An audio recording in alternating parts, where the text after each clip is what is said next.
अस्सलाम वालेकुम वरहमतुल्लाहि वबरकातुह। मेरा नाम आफ्ताब है। मेरा नाम मेहताब है। हम दोनों 6 साल के हैं।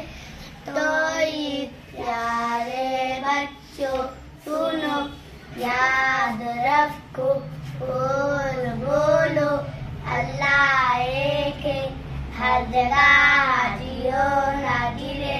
हम सबको अल्लाह ने पैदा किया, हमारे माँ बाप को अल्लाह ने पैदा किया, जमीन आसमान को अल्लाह ने पैदा किया। अल्लाह पाक खिलाते, अल्लाह पाक खिलाते, अल्लाह पाक खिलाते, अल्लाह पाक तंदुरुस्ती देते, हर काम अल्लाह पाक करते।